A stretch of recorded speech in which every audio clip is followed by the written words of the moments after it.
Hello friends, एक बार फिर से स्वागत है आपके अपने YouTube channel mister study Jodhpur.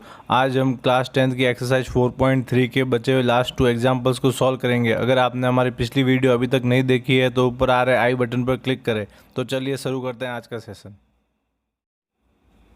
Example number 14 के फर्स्ट पार्ट में हमें क्या दे रखा है, एक इक्वेशन दे रखी है x plus 1/x equals to 3 और हमें क्या करना है, इसके मूल ज्ञात करना है, मतलब इसके रूट्स को फाइंड करना है। तो सबसे पहले हम क्या करेंगे, इस इक्वेशन को standard equation ax² plus bx plus c form में चेंज करेंगे। तो कैसे करेंगे देखिए, सबसे पहले एक और x का लसअप एलसीएम कितना हो जाएगा x, फिर यहाँ पर प्लस का साइन और ये x यहाँ पर और ये नंबर यहाँ पर 1 और आगे और पीछे क्या लगाना है, मल्टीप्लाई का साइन लगाना है। 1 की टेबल में x कब आता है x पे, तो यहाँ पर तो क्या आ जाएगा x, और x की टेबल में x कब आता है 1 पे, तो यहाँ पे क्या आ जाएगा 1। या फिर इसको ऐसे भी कर सकते हैं, दोनों का एलसीएम x ले लेंगे, क्रॉस कर लेंगे, x का x से मल्टीप्लाई और 1 का 1 से मल्टीप्लाई। तो x का x से मल्टीप्लाई कितना हो जाएगा हमारे पास, x² हो जाएगा, और 1 का 1 से मल्टीप्लाई 1/x इक्वल्स टू कितना आ जाएगा 3 आ जाएगा। अब हम इसे क्या कर लेंगे, क्रॉस मल्टीप्लाई करेंगे। तो क्रॉस मल्टीप्लाई करेंगे तो हमें क्या मिलेगा, देखिए 1 का इस पूरे टर्म से मल्टीप्लाई करेंगे तो वापस वही आंसर आएगा, क्योंकि एक का किससे भी गुणा करने पर वही आंसर मिलता है हमें। 3 का x से इंटू करेंगे तो कितना आ जाएगा, 3x आ जाएगा। अब हमें स्टैंडर्ड फॉर्म में क्या होता है, x वाली टर्म भी लेफ्ट साइड में होती है, सारी टर्म्स लेफ्ट में होती है, तो यहाँ पे x² आ जाएगा, ये प्लस का 3x इस तरफ आएगा तो किसका हो जाएगा, माइनस का। अब मैं इसे बीच में लिख रहा हूँ क्योंकि स्टैंडर्ड फॉर्म में ax² प्लस bx होता है, इसलिए इसे बीच में लिख रहा हूँ और 1 को सबसे कहाँ लिख रहा हूँ, पीछे लिख रहा हूँ। अब हमें क्या करना है, इसके रूट्स फाइंड करने। तो इसके लिए हमें सबसे पहले क्या करना पड़ेगा, नेचर चेक करना पड़ेगा, प्रकृति चेक करनी पड़ेगी। तो उसके लिए हम किसकी वैल्यू निकालेंगे, b² माइनस 4ac की वैल्यू निकालेंगे। तो अब देखिए b² माइनस 4ac, तो यहाँ पर ये तो a की वैल्यू तो हो जाएगी 1, b की वैल्यू हो जाएगी हमारे पास -3 और c की वैल्यू लास्ट वाली वैल्यू कितनी हो जाएगी 1। अब वैल्यू पुट करते हैं, b की जगह -3 का स्क्वायर माइनस 4, a की जगह 1 और c की जगह 1। अब हम इसे सिंप्लीफाई करते हैं, -3 का स्क्वायर तो -3 मल्टीप्लाई बाय -3 माइनस 4 इंटू 1 4 से वापस 1 से मल्टीप्लाई करेंगे तो कितना आ जाएगा 4। अब माइनस माइनस क्या हो जाएगा प्लस, और 3 3 जा कितना हो गया 9, 9 माइनस 4 कितना हो चुका है 5। तो यहाँ पर हमें कुछ वैल्यू मिल चुकी है, इसका मतलब इसके रूट्स एग्जिस्ट कर रहे हैं। तो अब हम इसे आगे सॉल्व करेंगे। यहाँ पर हमने पिछले क्वेश्चन में वैसे कंडीशंस पढ़ी थी, यहाँ पे इसके क्या होंगे, डिस्टिंक्ट रूट होंगे, मतलब कैसे भिन्न मूल होंगे। तो अब हम क्वाड्रेटिक फॉर्मूला लगा लेते हैं रूट्स फाइंड करने के लिए, x equals to -b plus minus root b² minus 4ac/2a। अब वैल्यू पुट कर देंगे। तो b की वैल्यू हमारे पास पहले से माइनस की 3 है और यहाँ पर पहले से माइनस का साइन है, तो माइनस तो यहाँ पे आएगा ही, और अंदर ब्रैकेट में b क्या आएगा -3। b² माइनस 4ac को पूरे को सॉल्व करने पर हमें वैल्यू कितनी मिल चुकी है 5। तो इस पूरी टर्म की जगह हम क्या लिख देंगे, 5 लिख देंगे अपॉन 2 मल्टीप्लाई बाय a की वैल्यू कितनी है हमारे पास, तो a हमारे पास 1 था, तो यहाँ पर इसको 1 भी पुट कर लेंगे। अब हम आगे इसे और सॉल्व करेंगे तो देखिए क्या होगा, x equals to minus minus तो क्या हो जाएगा प्लस, और ये प्लस माइनस √5/2 1 जा 2 हो चुका है। अब यहाँ पर रूट्स में देखिए, एक तो प्लस वाली टर्म आएगी और एक बार कौन सी आ जाएगी, माइनस वाली। तो दो रूट्स हो जाएंगे, एक तो हो जाएगा 3 प्लस √5/2 और दूसरा रूट्स क्या हो जाएगा 3 माइनस √5/2, और ये दोनों ही किसके बराबर होंगे, x के बराबर होंगे। एक तो माइनस का हो जाएगा और एक किसका हो जाएगा, प्लस का हो जाएंगे। तो ये दो रूट्स हमें मिल चुके हैं इस इक्वेशन से। अब एग्जांपल नंबर 14 के सेकंड पार्ट में हमें एक इक्वेशन दे रखी है, एक समीकरण दे रखी है 1/x माइनस 1/x माइनस 2 बराबर 3, और इसके भी हमें क्या निकालने हैं, रूट्स या फिर क्या निकालना है, मूल निकालना है। तो अब कैसे निकालेंगे इसके देखिए, तो एलसीएम लेंगे सबसे पहले लसअप। तो x और दो अलग अलग नंबर्स का एलसीएम, उन दोनों का प्रोडक्ट मतलब उन दोनों का गुणा ही होता है, तो यहाँ पर लिख लिया। फिर इसका क्रॉस कर लेंगे और इसका भी इसके साथ क्रॉस कर लेंगे। तो इसका इसके साथ 1 के साथ करेंगे तो यहाँ पर क्या आएगा, x माइनस 2 माइनस x का 1 से करेंगे तो यहाँ पर क्या आ जाएगा, ये आ जाएगा x आ जाएगा। अब उसके बाद हम क्या करेंगे, देखिए ये x प्लस का और ये x किसका है, नेगेटिव का, तो ये आपस में क्या हो गए, कैंसिल आउट हो गए। उसके बाद हमारे पास क्या टर्म बची, -2/x x minus 2 equals to 3। अब हम 3 के नीचे 1 लगा के इसका क्या कर लेंगे, क्रॉस मल्टीप्लाई, या जिसे क्या बोलते हैं वज्र गुणा। 3 का इससे करेंगे तो यहाँ पर इसके आगे पूरी टर्म्स के आगे क्या लग जाएगा, 3 लग जाएगा। और इसी तरह -2 का 1 के साथ करेंगे तो यहाँ पर कितना आ जाएगा, -2 आ जाएगा। अब इसे और आगे सिंप्लीफाई करने के लिए हमें 3x को दोनों टर्म से एक एक बार क्या करना पड़ेगा, मल्टीप्लाई करना पड़ेगा। तो सबसे पहले जब हम देखिए 3x का x से मल्टीप्लाई करेंगे तो 3 तो ऐसे ही रहेगा, और x का मल्टीप्लाई आपको पता होना चाहिए x²। मल्टीप्लाई करने पर पावर घात आपस में क्या हो जाती है, जुड़ जाती है। तो एक और एक घात जुड़ के कितनी हो गई है, 2 हो चुकी है। उसी तरह 3x का -2 के साथ करेंगे तो 3 2 जा तो कितना हो गया, 3 दूनी 6, और पीछे क्या लग जाएगा x, और माइनस का 2 इस तरफ आएगा तो किसका बन जाएगा, प्लस का बन जाएगा 2। अब ये हमारी स्टैंडर्ड इक्वेशन आ चुकी है। क्या इक्वेशन आई है, 3x² - 6x + 2 = 0। अब हमें इसके क्या निकालने हैं, मूल निकालने हैं या फिर इसके रूट्स निकालने हैं। तो इसके लिए सबसे पहले हम b² - 4ac की वैल्यू निकालेंगे इसके लिए। तो अब देखिए यहाँ पर a की वैल्यू तो हमारे पास हो चुकी है 3, b की वैल्यू हो चुकी है -6, और c की वैल्यू हमारे पास हो चुकी है 2। अब वैल्यू पुट करेंगे, b की जगह हमें क्या पुट करना है, -6, a की जगह हमें क्या पुट करना है 3, और c की जगह हमें पुट करना है 2। अभी हमें पता नहीं इसकी वैल्यू कितनी आएगी, 0, तो अभी हम इसके इक्वल टू में 0 नहीं लिख सकते। अब वैल्यू सॉल्व करके देखेंगे तो देखिए -6 का स्क्वायर करने पर हमें कितना मिलेगा, माइनस माइनस प्लस हो जाएगा, और 6 का स्क्वायर 6 6 जा 6 छिंग 36, 4 3 जा 4 दूनी 12, 12 दूना 24, और बीच में किसका साइन है, माइनस का। अब 36 में से 24 माइनस करेंगे तो हमारे पास क्या मिल जाएगा, हमारे पास रिजल्ट मिल जाएगा 12। तो मतलब इसके कोई ना कोई रूट्स तो एग्जिस्ट कर रहे हैं। तो अब हम इसे आगे क्या करेंगे, क्वाड्रेटिक फॉर्मूला लगाएंगे। द्विघात समीकरण को ज्ञात करने के लिए श्रीधराचार्य सूत्र लगाएंगे। तो -b प्लस माइनस रूट के अंदर b² - 4ac अपॉन 2a। अब हम सबकी क्या करेंगे, वैल्यू पुट करेंगे। तो अब वैल्यू पुट करते हैं, देखिए तो x = -b, तो b की वैल्यू पहले से नेगेटिव में -6, तो यहाँ पे -6, और ब्रैकेट के बाहर b माइनस का साइन वो फॉर्मूले से आया है। रूट के अंदर b² - 4ac की पूरी की वैल्यू अभी हमने सॉल्व की, कितनी आई वैल्यू, 12 आई है। तो इसकी जगह यहाँ पे हम क्या पुट कर देंगे, 12 पुट कर देंगे, और पूरे के डिवाइड में 2 मल्टीप्लाई बाय a। तो a की वैल्यू हमारे पास कितनी है, 3, तो यहाँ पर क्या पुट करेंगे, 3। अब इसे सॉल्व करने पर देखिए हमें क्या रिजल्ट मिलता है, देखिए माइनस माइनस क्या आ जाएगा, प्लस, प्लस माइनस 12 को हम क्या लिख सकते हैं, अगर इसके फैक्टराइज करेंगे तो 4 × 3 लिख सकते हैं, और नीचे 2 3 जा कितना हो जाएगा, 6 हो जाएगा। अब और इसे आगे हम सॉल्व करते हैं तो अब देखिए क्या होगा, x = 6 प्लस माइनस, अब 4 का स्क्वायर रूट, 4 का वर्गमूल कितना होता है आपको पता होना चाहिए, 25 तक 625 तक के रूट्स आपको याद होने चाहिए। तो 4 का स्क्वायर रूट, 4 का वर्गमूल कितना होता है, 2, अंदर कितना हो रह जाएगा, रूट का 3 6। अब ऊपर वाली दोनों टर्म देखिए, 6 और 2 दोनों में से कॉमन क्या आ रहा है, 2 दोनों में कॉमन आ रहा है, तो 2 कॉमन ले लेंगे तो अंदर क्या बचेगा, 2 की टेबल में 6 कब आता है, 3 पे, 2 की टेबल में 2 कब आता है, 1 पे। 1 लिखने की जरूरत नहीं है, सीधा हम क्या लिख देंगे, √3, और अपॉन में कितना आ जाएगा, 6। अब 2 और 6 को जब कैंसिल आउट करेंगे तो नीचे कितना बचेगा, 3। तो हमारे पास क्या मिल जाएंगे, 2 रिजल्ट्स मिल जाएंगे। एक तो x की वैल्यू कितनी आ चुकी है हमारे पास, 3 प्लस √3 अपॉन 3, एक तो ये रिजल्ट आ चुका है। दूसरा क्या हो चुका है, x = 3 माइनस √3 अपॉन 3। तो ये हमारे दो क्या हो चुके हैं, रूट्स आ चुके हैं। आइए अब एग्जाम्पल नंबर 15 करते हैं। तो एग्जाम्पल नंबर 15 करने से पहले हम एक कंसेप्ट समझना चाहेंगे, कौन कौन सा, एक तो अप स्ट्रीम और दूसरा डाउन स्ट्रीम। हिंदी में क्या बोलेंगे अप स्ट्रीम को, धारा के प्रतिकूल,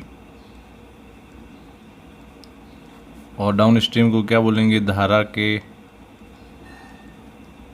अनुकूल। तो इसको समझने से पहले सबसे पहले हम लेट कर लेते हैं, माना बोट की स्थिर जल में चाल x लेट कर लेते हैं, लेट कर लेते हैं speed of boat in still water. तो स्टिल वाटर के अंदर बोट की स्पीड कितनी लेट कर लेते हैं, x लेट कर लेते हैं। इसी तरह एक और लेट कर लेते हैं, स्पीड ऑफ स्ट्रीम को हम क्या लेट कर लेते हैं, y लेट कर लेते हैं। धारा की चाल को हम क्या कर लेते हैं, y मान लेते हैं। तो अब देखिए अप स्ट्रीम मतलब धारा के प्रतिकूल, मतलब जो धारा चल रही है उसके अगेंस्ट में जाएंगे। जैसे मान लीजिए कि यहाँ से एक बोट आ रही है और जो वाटर की स्ट्रीम है, जल की धारा है, वो इसके कहाँ आ रही है, विपरीत डायरेक्शन में आ रही है। तो यहाँ पे हमने जैसे बोट की स्पीड अभी अपन ने क्या मान रखी थी, x मान रखी थी, और स्ट्रीम मान लेते हैं हम, कौन सी मान रखी थी, y मान रखी थी। जब भी x और y एक दूसरे के अगेंस्ट में जाएंगे, मतलब धारा के प्रतिकूल अप स्ट्रीम होगा, तब क्या होगा, ये स्पीड में से ये स्पीड क्या हो जाएगी, माइनस हो जाएगी, क्योंकि ये इसको रोकने की कोशिश करेगी। इसलिए जो अप स्ट्रीम की स्पीड होगी ना, वो क्या हो जाएगी, x माइनस वाई, या फिर धारा के प्रतिकूल की स्पीड क्या हो जाएगी, x माइनस वाई। इसी तरह डाउन स्ट्रीम में क्या होगा कि जैसे ये धारा जा रही है, यहाँ पर वाटर की स्ट्रीम जा रही है, और इसी डायरेक्शन के अंदर क्या जा रही है, बोट जा रही है। दोनों अगर सेम डायरेक्शन में जाएंगे तो दोनों आपस में क्या हो जाएंगे, प्लस हो जाएंगे। तो डाउन स्ट्रीम की स्पीड कितनी हो जाएगी, x प्लस वाई हो जाएगी। इस कंसेप्ट के ऊपर अब क्वेश्चन दे रखा है। क्वेश्चन क्या दे रखा है कि एक मोटर बोट है जो स्टिल वाटर के अंदर कितना जा रही है, 18 किलोमीटर पर आवर की स्पीड दे रखी है स्टिल वाटर की, मतलब स्थिर जल की चाल दे रखी है स्थिर जल में। तो ये हमारे स्थिर जल में हमने किसको क्या मान लिया था, अभी x माना था। तो x की वैल्यू में क्वेश्चन में पहले से गिवन है, कितनी है, 18 किलोमीटर पर आवर। उसके बाद क्या बोल रखा है कि 24 किलोमीटर धारा के प्रतिकूल जाने पे वह दूरी ज्ञात करने में 1 घंटा अधिक समय लग रहा है। मतलब दो चीज़ हो रही है, एक तो ये जा रहा है अप स्ट्रीम और एक जा रहा है डाउन स्ट्रीम। तो हो क्या रहा है कि जो अप स्ट्रीम का जो टाइम है, मतलब धारा के प्रतिकूल जाने में जो समय लग रहा है, और जो डाउन स्ट्रीम का जो टाइम है, उन दोनों का जो डिफरेंस दे रखा है वो कितना दे रखा है, 1 आवर, 1 घंटे का अंतर दे रखा है। मतलब धारा के अनुकूल जाने में। अब हमको पता है कि जो डाउन स्ट्रीम होगा, मतलब स्पीड, हम दोनों सेम डायरेक्शन में जाएंगे तो स्पीड ज़्यादा होगी, तो इसलिए टाइम कम लगेगा। अब स्ट्रीम में टाइम क्या लगेगा, ज़्यादा लगेगा। तो दोनों का टाइम का डिफरेंस हमें क्वेश्चन में दे रखा है, 1 दे रखा है। जैसे कि हम एक फिगर से लेट कर लेते हैं, जैसे ये ए पॉइंट है और यहाँ पर बी पॉइंट है। यहाँ पर पहले बोट ए से बी गई है, फिर वापस बी से ए गई है। तो ये कह रहा है कि दोनों टाइम में जो ए से बी जाने में जो टाइम लगा और बी से ए जाने में जो टाइम लगा, उसमें डिफरेंस कितने का दे रखा है, 1 आवर का। तो यही हमने लिख दिया। अब स्ट्रीम का टाइम और डाउन स्ट्रीम के टाइम को किसके इक्वल लिख दिया, 1 के। धारा के प्रतिकूल और धारा के अनुकूल का जो अंतर कितना दे रखा है, 1 आवर, 1 घंटा दे रखा है। अब हमें क्या करना है, स्पीड का फॉर्मूला क्या होता है, डिस्टेंस अपॉन टाइम। तो यहाँ से टाइम का फॉर्मूला क्या हो जाएगा, टाइम इधर जाएगा और डिस्टेंस स्पीड इधर आ जाएगी, तो टाइम का फॉर्मूला हो जाएगा distance upon speed. Hindi medium वालों के लिए क्या होता है, चाल बराबर क्या होता है, दूरी बटा समय होता है। चाल बराबर दूरी बटा समय। तो समय का सूत्र क्या हो जाएगा, समय बराबर समय, वहाँ चला जाएगा, चाल यहाँ पे आएगा, तो क्या होगा, दूरी बटा चाल। ये किसका फॉर्मूला आ चुका है, समय का। तब यही फॉर्मूला यहाँ पे लगाएंगे हम। तो देखिए ऊपर तो हमें क्या लिखना है, डिस्टेंस। तो क्वेश्चन में पहले से बोल दिया कि ए और बी जो पॉइंट है ना, इनके बीच में डिस्टेंस हम क्वेश्चन में दे रखी है 24 किलोमीटर।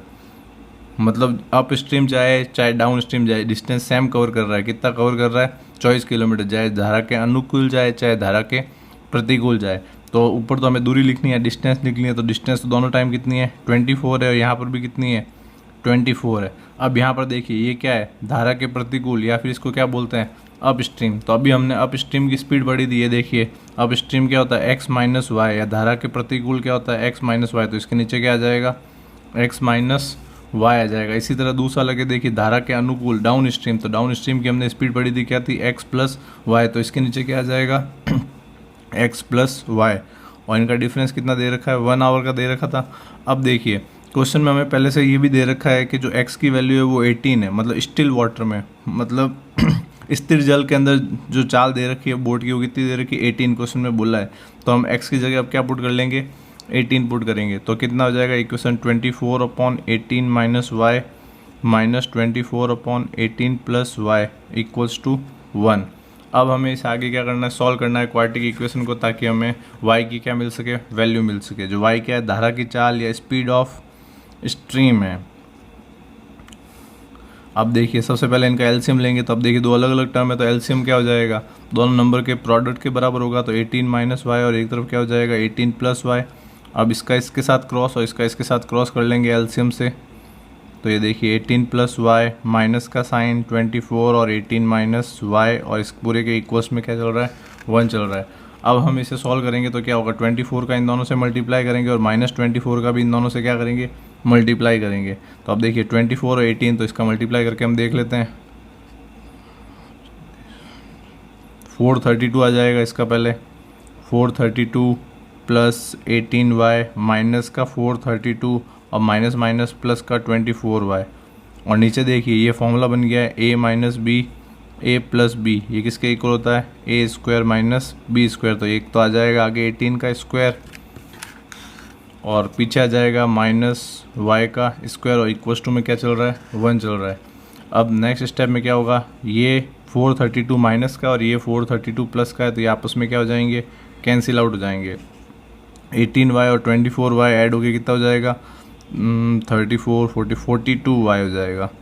अब 18 का स्क्वायर कितना होता है, तो 18 का स्क्वायर हमें करके देख लेते हैं, या तो आपको याद होना चाहिए वैसे तो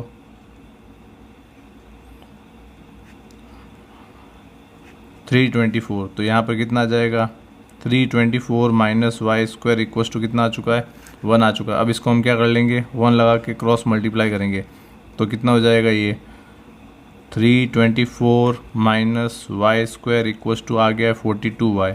अब हमें पता है कि जो क्वाड्रेटिक इक्वेशन होती है उसके स्टैंडर्ड फॉर्म में जो एक्स स्क्वायर या वाई स्क्वायर की जो भी टर्म होती है वो हमेशा किसकी होती है, प्लस की होती है। लेकिन इस वाले में कौन सी आ रही है, माइनस आ रही है। तो इन दोनों टर्म्स को उस तरफ क्या करना पड़ेगा, ट्रांसफर करना पड़ेगा, दोनों को उस तरफ भेजेंगे तो क्या हो जाएगा, देखो वाई स्क्वायर प्लस का हो जाएगा, पहले से 42y है यहाँ पर, और उसके बाद क्या हो जाएगा, ये माइनस का कितना आ जाएगा, 324 आ जाएगा।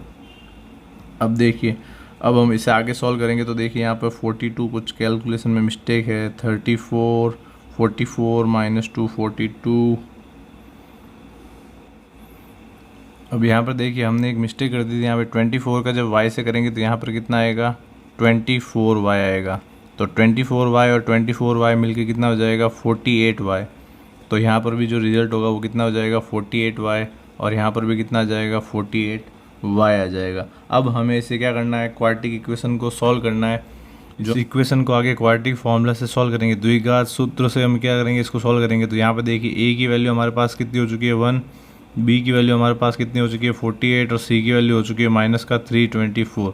तो फॉर्मूला लगाते हैं, X equals to minus B plus minus root के अंदर बी स्क्वायर माइनस 4ac और अपॉन में 2a, और वैल्यू पुट करेंगे तो देखिए x इक्वल्स टू बी की जगह हमें पुट करना है 48, और आर माइनस का साइन है तो ये माइनस बी लगेगा, प्लस माइनस बी स्क्वायर। तो यहाँ पर क्या हो जाएगा, 48 का स्क्वायर माइनस 4 इंटू ए की वैल्यू 1 और सी की वैल्यू माइनस का 324, और पूरे के डिवाइड में 2a, तो 2 मल्टीप्लाई बाय ए की वैल्यू कितनी हो जाएगी, 1 हो जाएगी। अब देखिए इसे आगे सॉल्व करेंगे तो माइनस का 48 प्लस माइनस 48 का स्क्वायर करने पर क्या मिलेगा, तो हम 48 को जब 48 से मल्टीप्लाई करेंगे तो आप करके देखना 2304 आएगा, 48 को जब 48 से करेंगे। और यहाँ पर देखिए माइनस माइनस क्या हो गया, प्लस हो गया, 4 इंटू 1 4, 4 का जब 324 से मल्टीप्लाई करेंगे तो क्या आंसर आएगा, 1296। ये आप कैलकुलेट करके देखना, हो जाएगा आपसे। उसके बाद देखिए x की वैल्यू माइनस का 48 प्लस माइनस, अब इन दोनों को ऐड करेंगे 230401, तो ये कितना रिजल्ट आएगा, 3600 डिवाइड बाय 2 चल रहा है। अब हम इसी को इसी के सामने लिख देते हैं, माइनस का 48 प्लस माइनस। अब देखिए 3600 का हमें क्या निकालना है, स्क्वायर रूट निकालना है। तो आपको 36 का स्क्वायर रूट तो पता ही होगा क्या होता है, 6 होता है, तो उसका हम 6 लिख देंगे। 00, अब पेयर में से जोड़े में से एक जीरो ही बाहर आता है स्क्वायर रूट से, तो यहाँ पर एक जीरो बाहर आ जाएगा, तो ये कितना हो जाएगा, 60। तो रिजल्ट हमारे पास आ चुका है माइनस का 48 प्लस माइनस 60। अब हम इसे एक बार किस में ले लेंगे, प्लस में, और एक बार इसे किस में ले लेंगे, माइनस में। तो अब एक बार लिख देंगे माइनस का 48 और माइनस का 60 डिवाइड बाय 2, और दूसरी बार x इक्वल टू कितना हो जाएगा, माइनस का 48 प्लस 60 डिवाइड बाय 2। अब देखिए इसको सॉल्व करेंगे, 68 और 48 को आपस में जब माइनस करेंगे तो हमारे पास रिजल्ट क्या आ जाएगा, 12/2 कितना आ जाएगा, 6 किलोमीटर पर आवर। इसी तरह दूसरी बार सॉल्व करेंगे तो देखिए ये दोनों टर्म नेगेटिव में, तो ये किस में आएगा, रिजल्ट नेगेटिव में आएगा। तो स्पीड कभी भी नेगेटिव में नहीं हो सकती, इसलिए हम इसे कंसिडर नहीं करेंगे। तो हमारा फाइनल रिजल्ट कितना आ चुका है, 6 किलोमीटर पर आवर।